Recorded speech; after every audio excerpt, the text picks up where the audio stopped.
Hey everybody, it's Sherwin here from Acceleration Performance. Just want to talk to you all about in-season programming.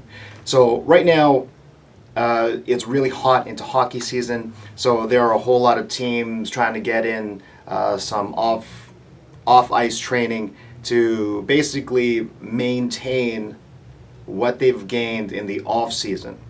So just a real quick refresher, just in case you don't know, but off-season, you get as strong as possible. If there's a size issue that you're looking at, you get as big as possible. And if there's a speed factor, you're trying to get as fast as possible. And if there's a power output, which could fall into speed as well, you're trying to get as powerful, as explosive as possible.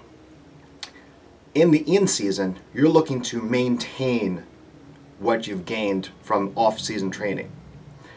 Yet, for some strange and weird reason, we see a lot of,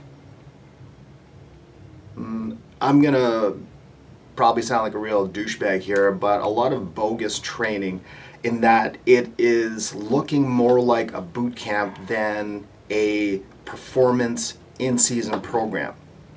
Now, as trainers, we are all about performance, especially any place that advertises that we're a performance center. We're going to improve your athlete's performance on the field, on the ice, whatever the sport may be. To have an in-season program that looks very similar to a fat loss camp in that it's circuit-based, looking at conditioning, and really taking what feels like to me the science out of training boggles my mind. Why do people want to go to a program that really is going to interfere or hinder their performance on the ice and quite possibly ruin their performance? Because they're missing the point of that in-season training plan, which is to maintain. You may get some gains, it'll be minimal, but for the most part you're looking to maintain. So I'm going to share with you a little bit about, or one of Isaiah, one of our hockey guys, his training plan for one of the sessions. And with the other hockey players that we have in here, with the teams that Coach Jesse is working with, it's very similar in what we are doing. We are trying to keep them as strong, as explosive, as powerful as possible. We're not looking to bag them. We're not looking to do conditioning with them. Their conditioning happens on the ice with the team during practice. 99.9% of the kids that come in here, when they say they had practice, yeah, they got bagged on the ice. They always get conditioned on the ice. Why are you going to do more conditioning in the weight room? 20 minutes on the bike, then we're going to push the prowler for a long time, then we're going to do some burpees. You're just really, what it looks like to me is just bagging the athletes. Hey, now you can't walk, you're super sore for the game tomorrow night, you just had the best workout of your life. I'm the best trainer ever. No, it's not like that. You are ruining. If your plan is this way, you are actually ruining your athlete's performance. So bring it all back.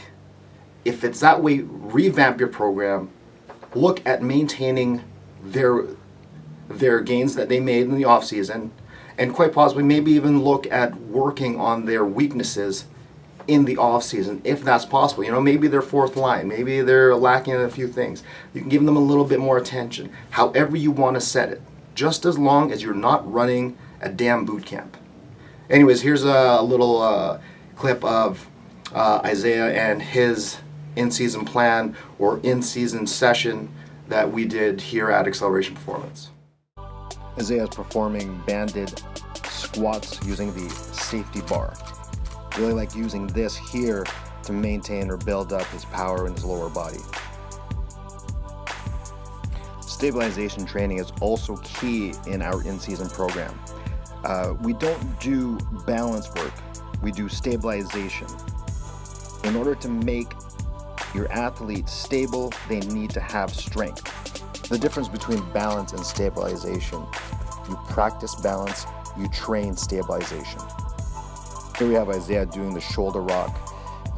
In one of my other videos, we talked about how important the shoulder rock is, but specifically for hockey, we always want our hockey players to have strong grip, strong forearms, and a strong core.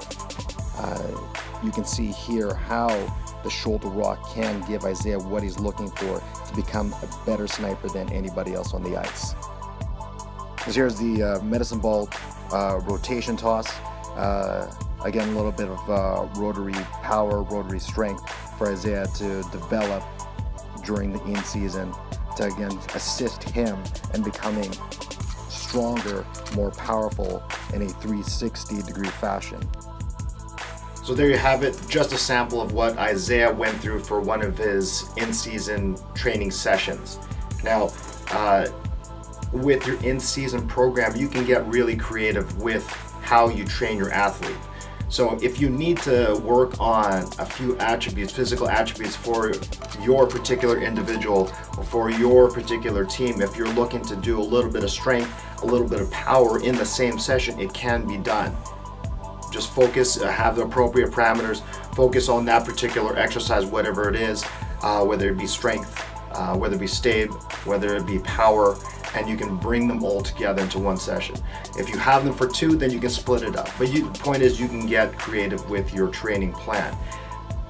Get away from the whole conditioning within the in-season program. It is unnecessary, and really you can open your athlete up to a whole whack of things that will lead to a decrease in performance.